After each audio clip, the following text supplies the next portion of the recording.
আসসালামু আলাইকুম প্রিয় ভাই বোন ও বন্ধুরা, সকলে কেমন আছেন আপনারা? আশা করি আপনারা সকলে খুবই ভালো আছেন। আলহামদুলিল্লাহ, আমরাও অনেক ভালো আছি। তো আজকে একটা ভিন্ন ধরনের ভিডিও আপনাদের সাথে আমি শেয়ার করতে যাচ্ছি। আশা করি এই ভিডিওটা আপনাদের সকলের ভালো লাগবে। আর যদি ভালো লেগে থাকে তাহলে অবশ্যই কমেন্ট করে জানাতে ভুলবেন না। তো সব বরাবর আমি আসলে ঘুরতে যাই বা আপনাদের সাথে অন্যান্য জিনিস শেয়ার করি। আজকে আমি শেয়ার করতে যাচ্ছি একটা রান্নার রেসিপি। তো আপনারা দেখতেই পাচ্ছেন আমি এখানে কিছু গোশ নিয়ে নিয়েছি। এটাকে আসলে রান্না করব আজকে এই গোশ। তো আপনাদেরকে একটু দেখাই যে কিভাবে আমি রান্না করব, কারণ এই রান্নাটা আপনাদের দুলাভাই খুবই পছন্দ করে। আসলে আমি এত ভালো রাঁধুনি নই, কিন্তু আমার হাতের এই রান্নাটা আপনাদের দুলাভাই প্রচণ্ড পছন্দ করে। তো ভাবলাম আপনাদের সাথেও একটু শেয়ার করি। যদি আপনারা বাসায় এইভাবে রান্না করে থাকেন অবশ্যই কমেন্ট করতে ভুলবেন না, বিশেষ করে আপুরা।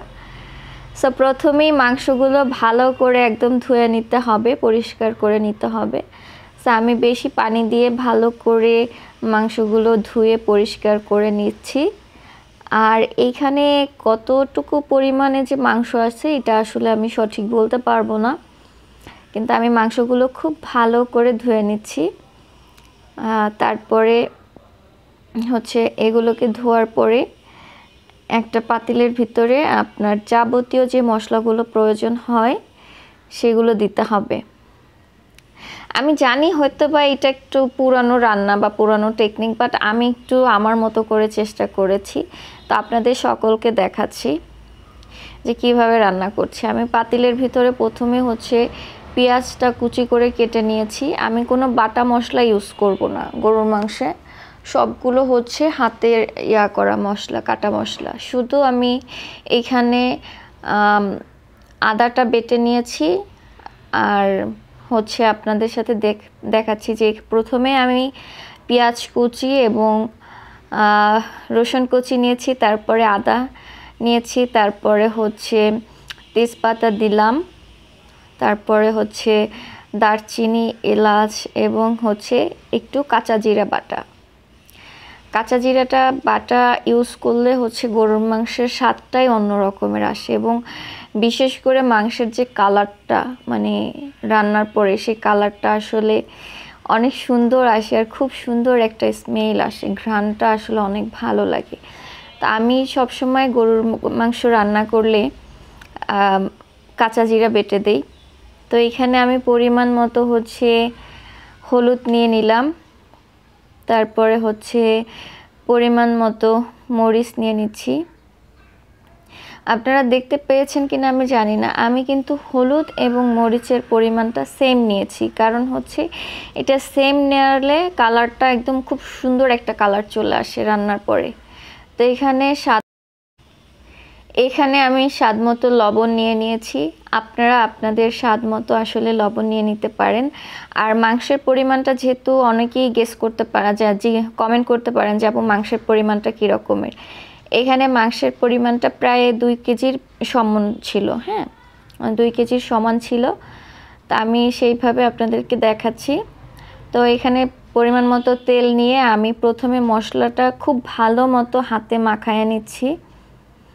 একদম বেশি করে মাখায় নিলে এই মশলাটা একবারে নরম হয়ে যায়। তারপরে মাংসটা পানি ঝরিয়ে মশলার ভিতরে মাংসটা নিয়ে নিচ্ছি, এবং মাংসটা খুব ভালো করে মাংসের সাথে মশলাটা মাখাইতে হবে, একদম খুব ভালো করে যেন মাখে। তো এটা আপনাদের খেয়াল রাখতে হবে।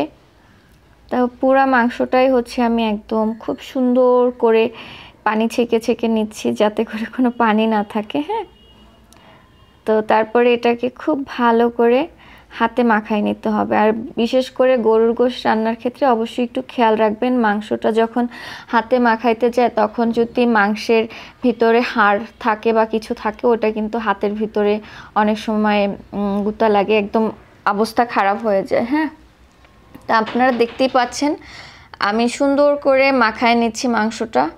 এইটা মাখানোর পরে আমি এটা 5 থেকে 10 মিনিট একদম এভাবেই রেখে দেব ঢেকে। হ্যাঁ, একটা ঢাকনা দিয়ে খুব সুন্দর করে ঢেকে রেখে দিব। আর মাখায় ভালো করে মাখায় তারপরে ঢেকে দেব। কোনো ফ্রিজে রাখতে হবে না, যে ফ্রিজে রেখে ম্যারিনেট করতে হবে এরকমের কিছু না। ভালো করে হাতে মাখিয়ে তারপরে 10 মিনিটের মতো রেখে দিলেই হবে ঢেকে। তারপরে 10 মিনিট রাখার পরে এটাকে আপনারা কোনো পানি না দিয়ে, হ্যাঁ, কোনো পানি ইউজ না করে এটাকে এইভাবেই ইয়ার উপরে দিয়ে দিবেন, আপনারা চুলায় দিয়ে দিবেন, ঢেকে চুলার উপরে দিয়ে দিবেন। তারপরে দেখবেন খুব সুন্দর একটা ঘ্রাণ চলে আসে। আমি কিন্তু চুলার উপরেই ঢেকে রাইখে দিছি, কোনো করে নাই যে পরবর্তীতে এটা রান্না করে ফেলবো। তো আজকের ভিডিওটা এই পর্যন্তই। সবাই ভালো থাকেন, সুস্থ থাকেন। আল্লাহ হাফেজ, আসসালামু আলাইকুম।